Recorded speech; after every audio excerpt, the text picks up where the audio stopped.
Ukraynalı ekspert Aleksandr Musiyenko, Ukrayna prezidentinin Rusiya diktatorunun tezliklə öləcəyi ilə bağlı proqnozu ilə razı olduğunu bildirib. Hərbi ekspertin fikrincə, bu fərziyyəni gücləndirən əsas arqumentlərdən biri Putinin sələflərinin orta hesabla ondan daha az yaşaması və Kreml rəhbərliyinin sağlamlığının uzun müddətdir ki, pisləşməsidir.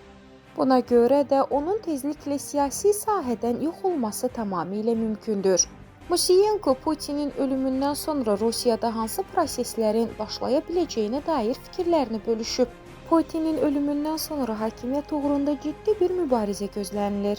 Başa düşmək lazımdır ki, Putin ətrafdakı klanlar FSB korrupsiya modeli əsasında yaradılıb və bu modelin əsas məqsədi hazırki Rusiyanın elitasını və hakimiyyətin zirvəsində olanları zənginləşdirməkdir.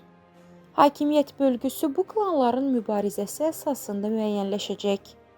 Ən dözümlü və mübarizəni qazanan tərəf hakimiyyətə sahib olacaq.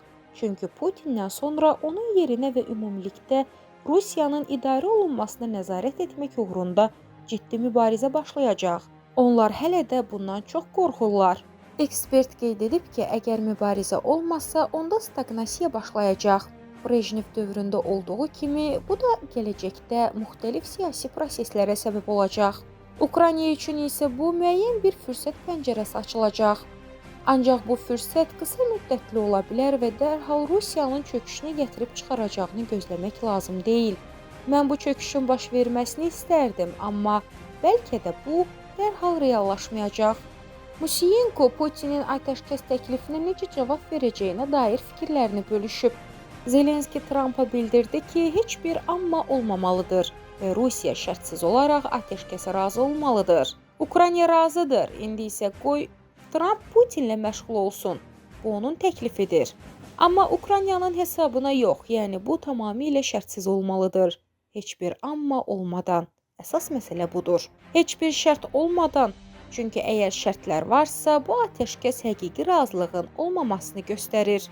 Putinin çıxışlarında mühüm bir detal göründüyünü vurğulayan ekspert deyib ki, Putin amma ifadəsini işlədən kimi bu əslində gizli bir yox cavabıdır. Yəni, burada məsələ konkret qoyulmalıdır, ya bəli, ya da xeyir. Sanki bir testdə və ya poliqraf yoxlamasında olduğu kimi. Əgər amma varsa, bu deməkdir ki, mən razı deyiləm. Biz anlamalıyıq ki, Putin bu amma sözünü vaxt qazanmaq, vəziyyəti gərgin saxlamaq və Trump'ı, eləcə də Amerikalıları alçaltmaq üçün istifadə edir.